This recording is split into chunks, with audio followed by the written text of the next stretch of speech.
The girl, to save money, ate only the free white rice provided by the cafeteria every day. One day, the school accepted an invitation from a TV program, planning to show the school's environment to the public. The school board member took the reporter to tour the cafeteria, accompanied by the school principal. The principal confidently claimed that every student could have a hearty meal, but in the next second, they saw only a bowl of white rice and water on the girl's table. The principal quickly explained, perhaps the girl wasn't feeling well, so she was only eating rice today, but the girl said it was because only the rice was free. Seeing the principal approaching her with a group of people, the girl thought even the rice would cost money. She anxiously rummaged through all her belongings in her bag and then took out all her spare change. Seeing the girl so pitiful, the viewers of the program criticized the school for neglecting its students. The school's accounts clearly had plenty of funds, yet their students couldn't even afford meals. The board member was also shocked when he heard the girl's words. He asked the girl why she hadn't applied for financial aid for poor students, but the girl was very afraid upon hearing this. She said that the financial aid slots all belonged to the class monitor, and she didn't dare to compete for them. The board member angrily scolded the principal. He had specifically donated funds for poor students,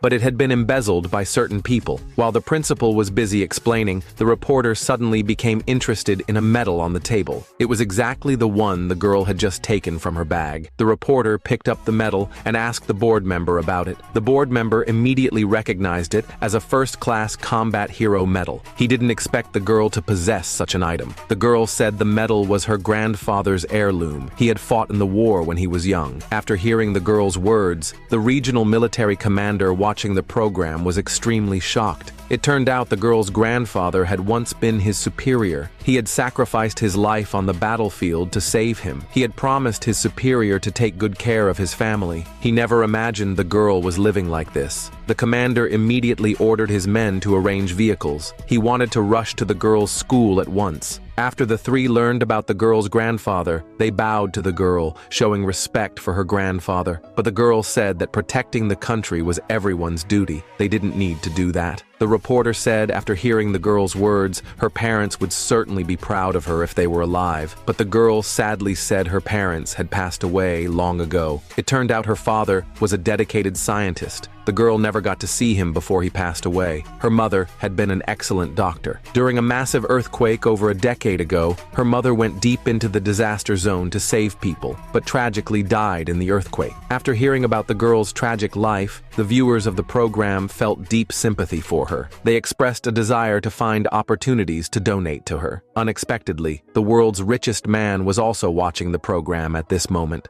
Upon seeing her mother's story, he stood up excitedly. After seeing her mother's name, the billionaire anxiously instructed his assistant to book a plane ticket. He had to find the girl as soon as possible. During that massive earthquake over a decade ago, it was the girl's mother who risked her life to save him when he was gravely injured. But she herself collapsed on the operating table. After being rescued, the billionaire had long wanted to repay this debt of gratitude. He had been searching for the descendant of his savior. Now, he finally learned about the girl. At the school, the board member was furious after hearing the girl's story. He couldn't believe the school treated the descendant of a hero like this. Just as he was about to dismiss the principal, the class monitor, Linda, who had been bullying the girl, walked over. She and other students mocked the girl, saying she ate only a bowl of rice to gain sympathy, but the girl said she really had no money. The board member then expressed his doubt. Since the girl had no money and didn't apply for aid, she could have supported herself with a part-time job. But the girl tearfully said she had actually been working part-time at a restaurant to earn living expenses. But the restaurant manager had unjustly fired her yesterday. The manager not only withheld all her wages, but also sent subordinates to intimidate her. Hearing that the girl had been treated so unfairly, the board member felt deeply pained. Just as he was about to call the police,